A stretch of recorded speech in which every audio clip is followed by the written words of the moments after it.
യാത്രക്കാരുടെ ചില്ലറ പ്രശ്നങ്ങൾ പരിഹരിക്കാൻ കെ.എസ്.ആർ.ടി.സി കൊണ്ടുവന്ന പദ്ധതിയാണ് ട്രാവൽ കാർഡ്. യാത്രകൾ കൂടുതൽ സുഗമമാക്കാനും ചില്ലറയുടെ പ്രശ്നങ്ങൾ ഒഴിവാക്കാനും സഹായിക്കുന്ന കെ.എസ്.ആർ.ടി.സി ട്രാവൽ കാർഡ് വലിയ വിജയമായിരിക്കുകയാണ്. ട്രാവൽ കാർഡ് ആരംഭിച്ച് ദിവസങ്ങൾക്കുള്ളിൽ തന്നെ അത് സ്വന്തമാക്കിയത് 1,961,061 പേരാണ്. കാർഡിന് അപേക്ഷിച്ചിരിക്കുന്നവരുടെ എണ്ണം അധികരിച്ചിരിക്കുന്നതിനാൽ 5 ലക്ഷത്തോളം ട്രാവൽ കാർഡുകളാണ് കെ.എസ്.ആർ.ടി.സി ഉടൻ എത്തിക്കാനൊരുങ്ങുന്നത്. 73,281 വിദ്യാർത്ഥികളും സ്മാർട്ട് ഓൺലൈൻ കൺസെഷൻ കാർഡിന് അപേക്ഷിച്ചിട്ടുണ്ട്.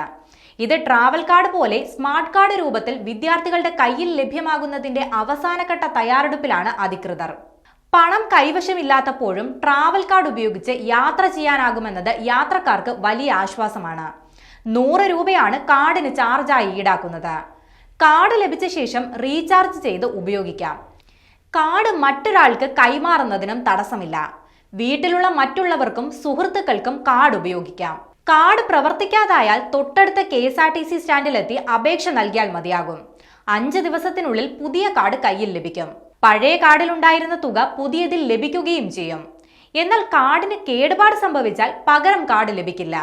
കുറഞ്ഞത് 50 രൂപയ്ക്കും പരമാവധി 3000 രൂപയ്ക്കും കാർഡ് റീചാർജ് ചെയ്യാം.